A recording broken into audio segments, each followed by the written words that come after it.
Oke, Assalamualaikum warahmatullahi wabarakatuh. Waalaikumsalam warahmatullahi wabarakatuh. Waalaikumsalam warahmatullahi. Oke, selamat pagi semuanya.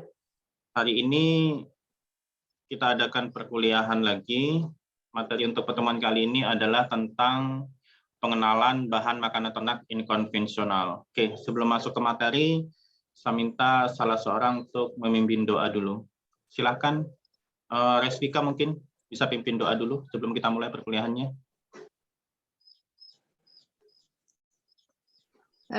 Sebelum kita mulai pembelajaran, marilah kita berdoa dahulu. Berdoa dimulai.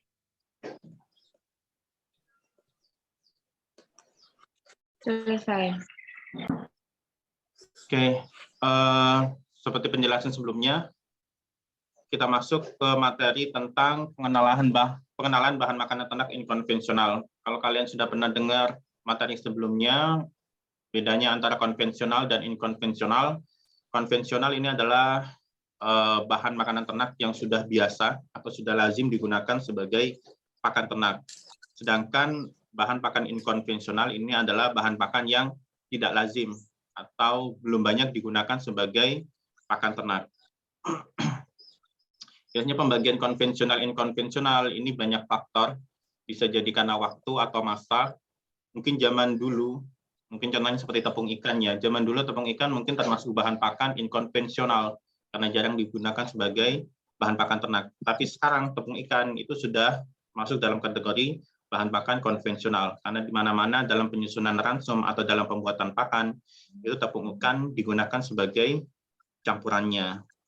Itu pertama masa atau waktunya, berdasarkan waktu atau masanya. Ada juga bahan inkonvensional ini berdasarkan lokasinya atau letaknya.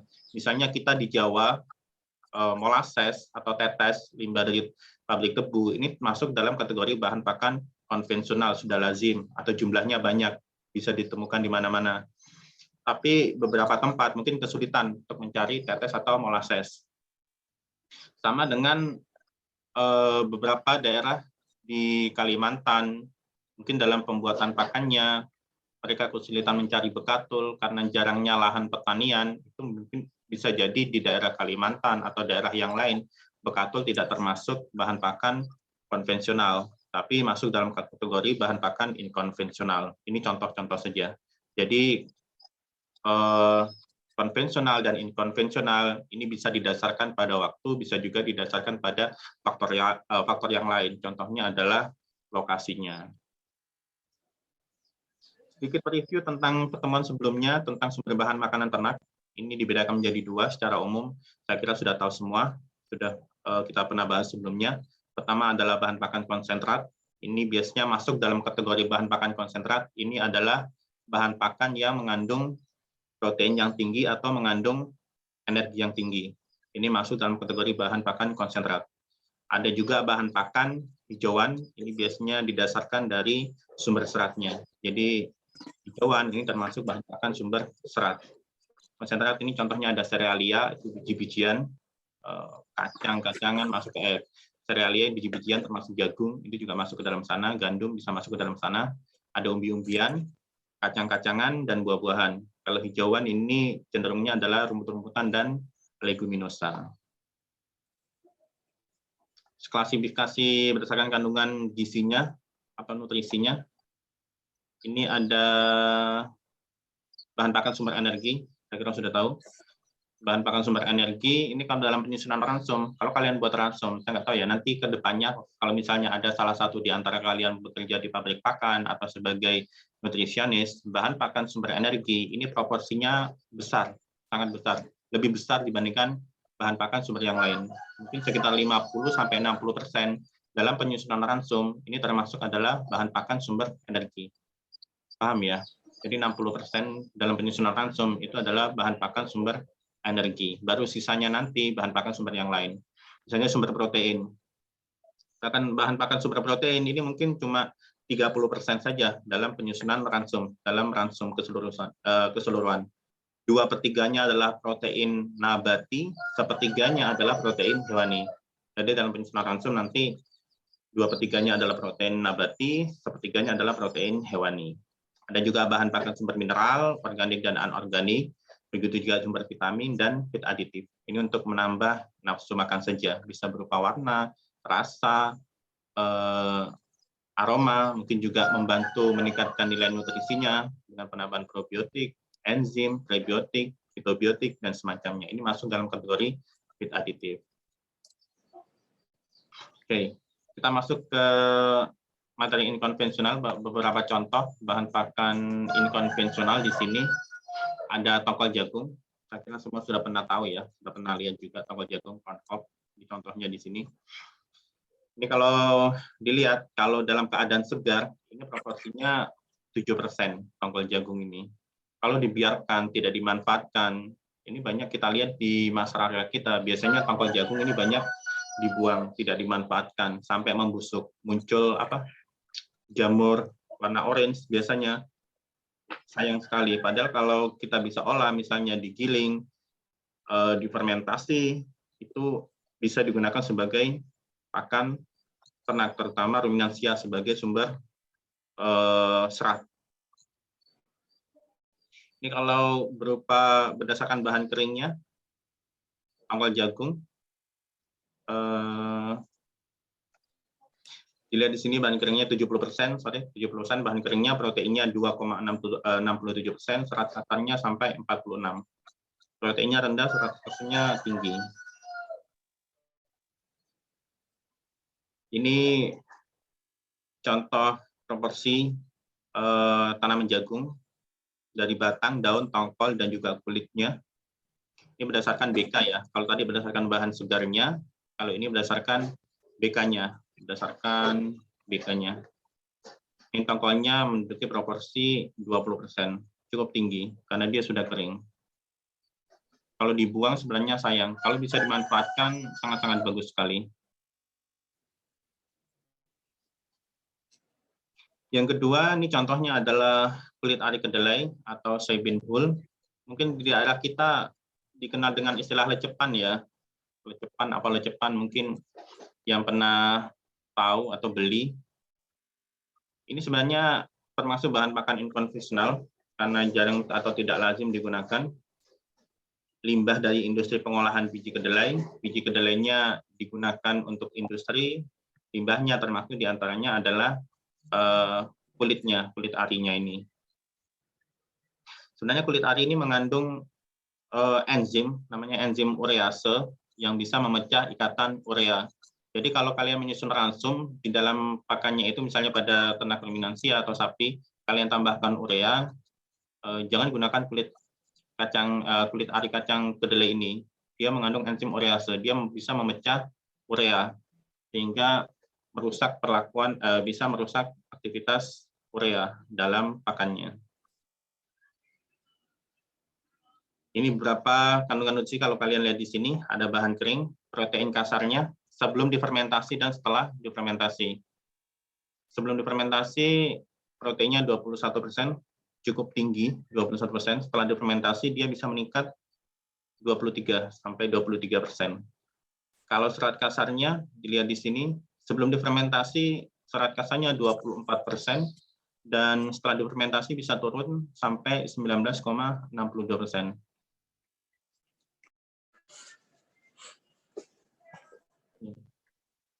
Berikutnya termasuk bahan pakan konvensional di sini adalah bagas tebu. Ini saya kira semua sudah pernah tahu lah bagas tebu. Apalagi di kota sekitar kita, Kediri, Tulungagung, ini kan banyak pabrik gula ya. Termasuk yang besar itu juga di Ngadiluwe. Itu di antara limbahnya, selain tetes atau molasses, itu juga ada bagas tebu.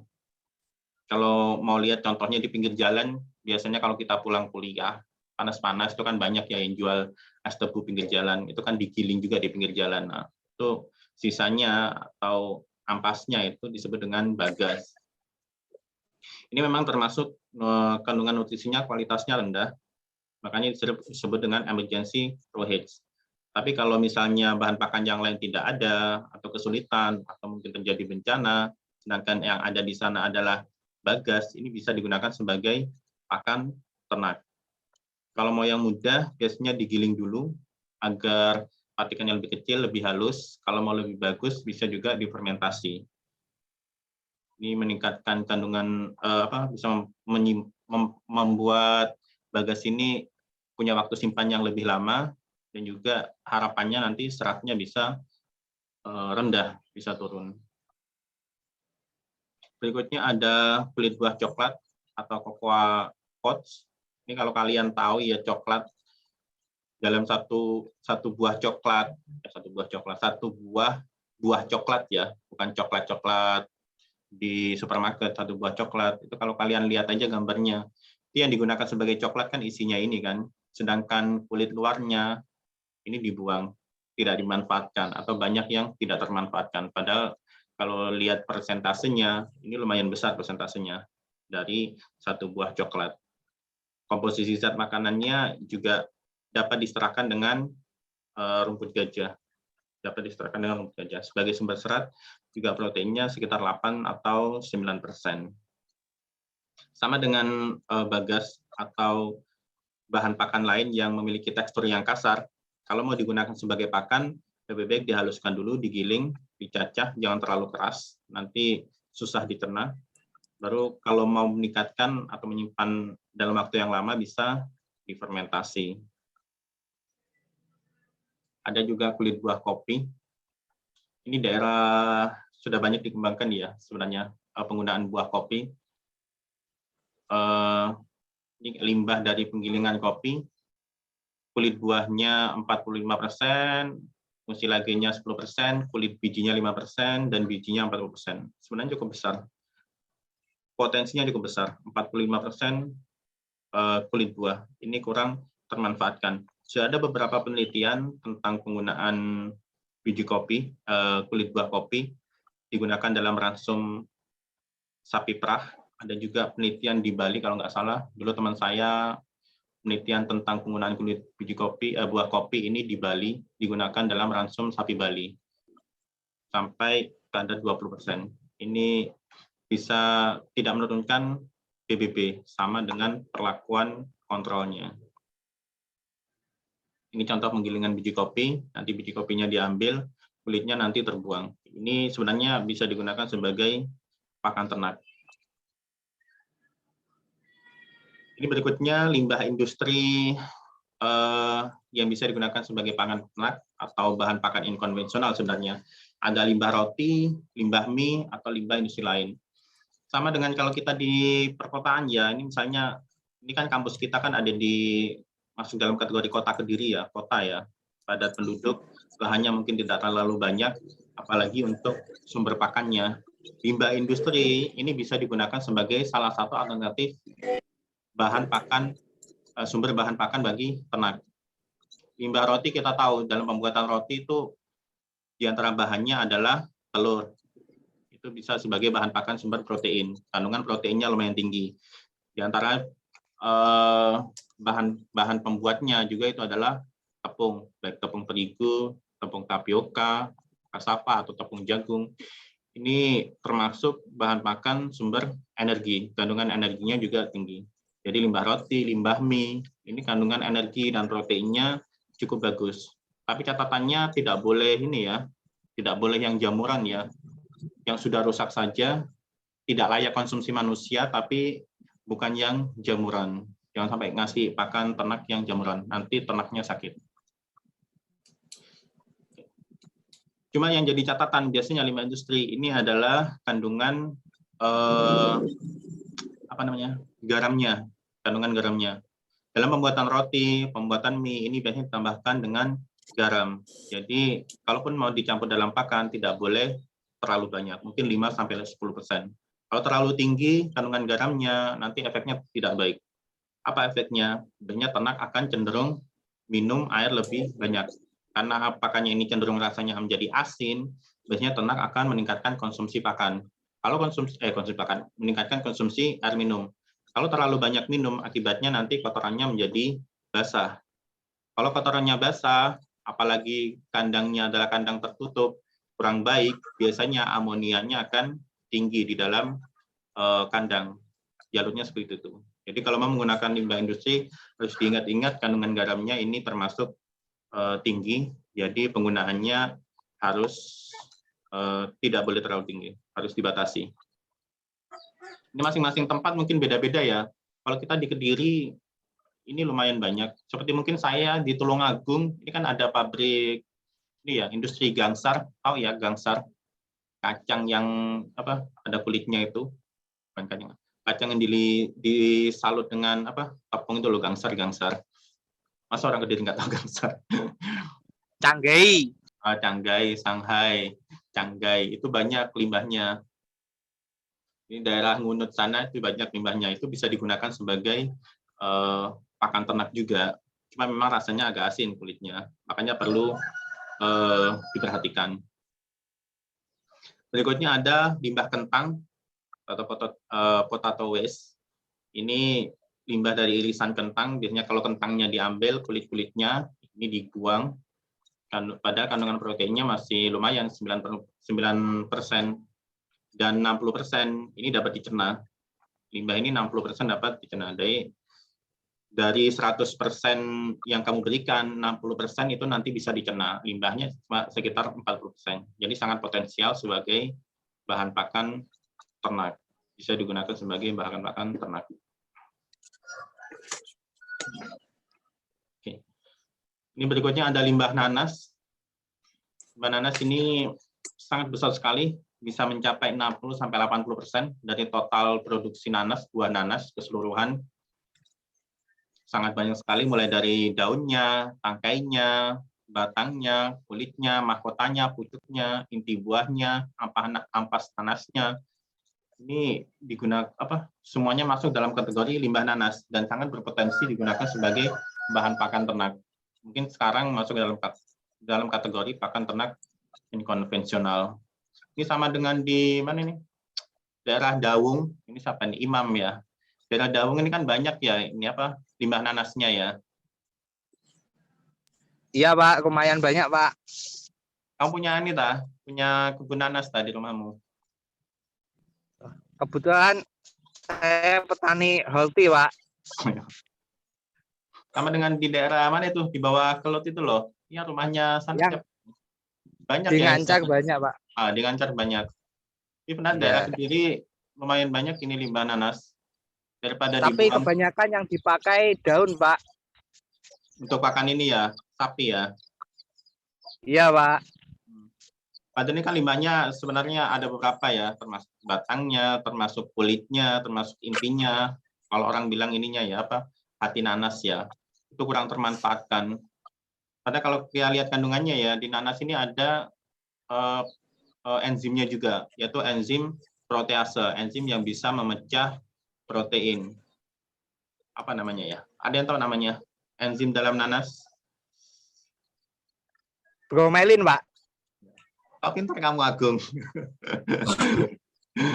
Nah, limbah nanas, enzim bromelin ini bisa memecah ikatan protein. Makanya biasanya kalau Idul Adha atau masak daging, ini kan kadang orang tua kita nambahkan nanas ya, atau kulit nanas ke dalam masakan kita, di antara tujuan atau sebelum dimasak. Tujuannya adalah untuk memecah atau merenggangkan ikatan proteinnya, agar nanti ketika sudah matang, dagingnya menjadi empuk, atau masaknya tidak terlalu lama.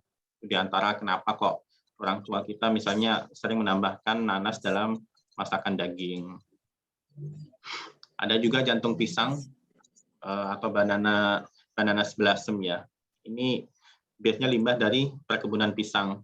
Cuma yang jadi catatan ini mengandung anti nutrisi tanin sehingga perlu diberikan perlakuan, biasanya dengan pemanasan atau penambahan asam amino metionin.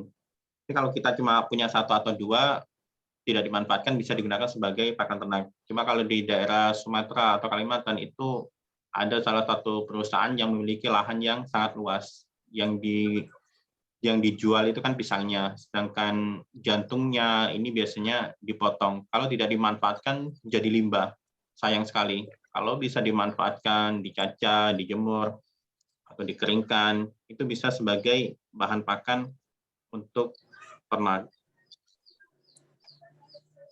Ini berikutnya ada isi rumen juga. Isi rumen ini sebenarnya sangat berpotensi ya, cuma banyak sekali yang belum memanfaatkan isi rumen sebagai pakan ternak. Ini sirumen ini sebenarnya bukan ini ya, bukan kotoran ternak ya. Kadang-kadang kalau Idul Adha kita tahu banyak di masjid-masjid itu sirumennya cuma dibuang di kali, dicuci di kali, atau di RPH itu biasanya cuma dicuci, cuma dibuang saja. Kalau dicuci, dibuang di kali menjadi limbah, menjadi membuat kotor sungai atau membuat kotor perairan, ini kan akan lebih baik, alangkah baiknya kalau bisa dimanfaatkan. Ini kalau kalian lihat isi rumen di RPH cuma dibuang saja, disiram masuk pembuangan, akhirnya menjadi bau, bisa menghasilkan gas amonia juga. Ini yang diantara yang menyebabkan ini ya, isu pemanasan global termasuk limbah dari peternakan. Alangkah lebih baiknya misalnya diambil, dicampurkan dengan bekatul. Ini dicampurkan dengan bekatul, bisa dicampurkan dengan bekatul, dimasukkan ditambahkan sedikit probiotik. Mau ditambahkan probiotik boleh, tidak ditambahkan pun tidak masalah. Kenapa? Karena dalam isi rumen, limbah isi rumen ini sudah banyak mengandung mikroba pencerna serat atau pencerna protein yang lainnya. Pencerna serat, pencerna protein, pencerna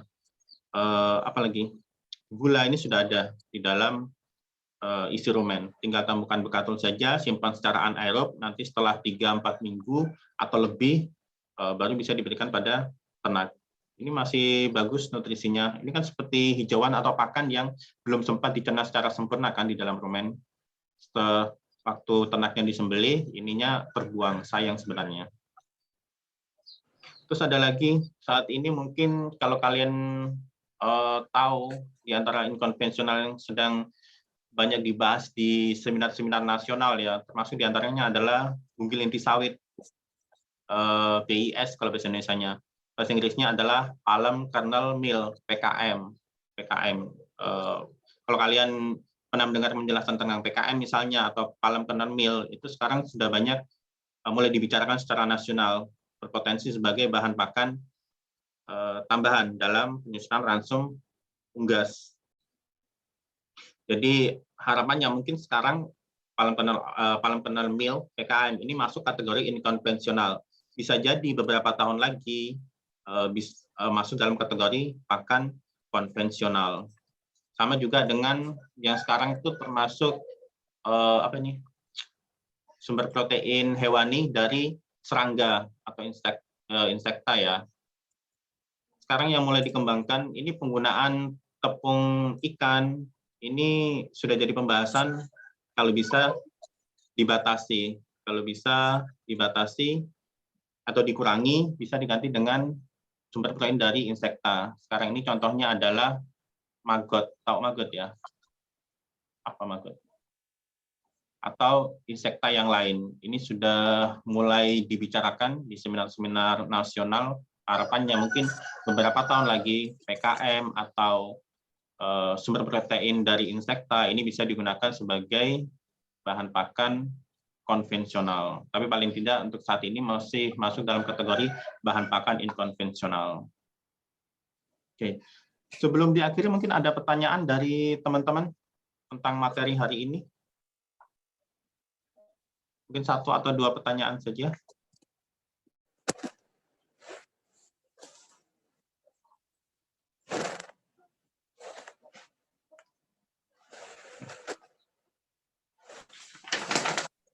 Ini Agung Imam ini di mana ini? Di sawah kamu ya? Iya, Pak. Bantu teman. Apa penelitian? Enggak, Pak. Ngurusi jagung. Imam, tanya Imam.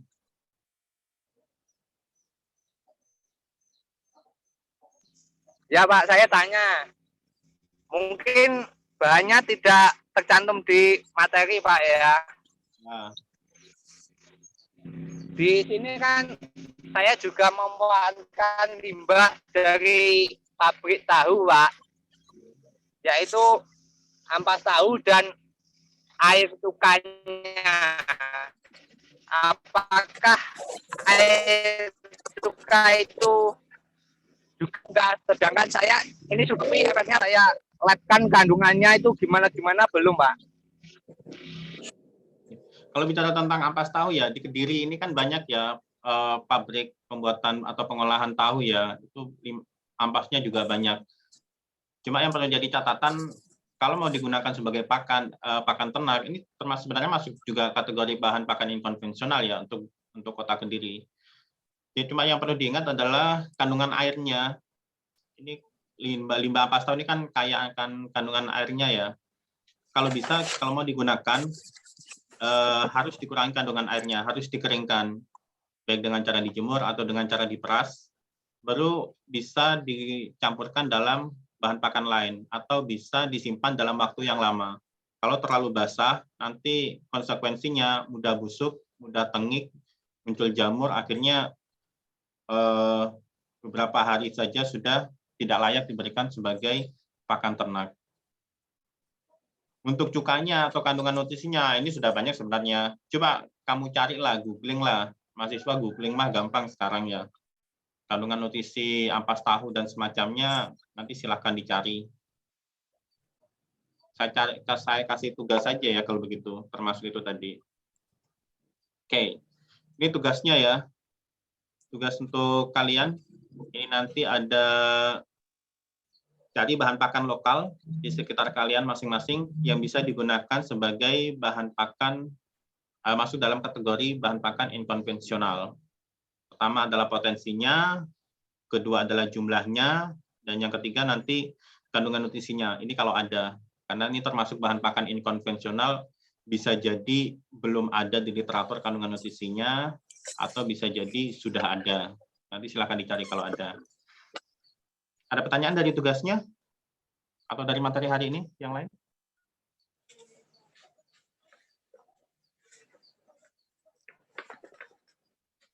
Dikumpulkan minggu depan bisa ya, sebelum materi selanjutnya, paling nggak di dalam paper, nanti kalau saya tanya harus bisa menjelaskan.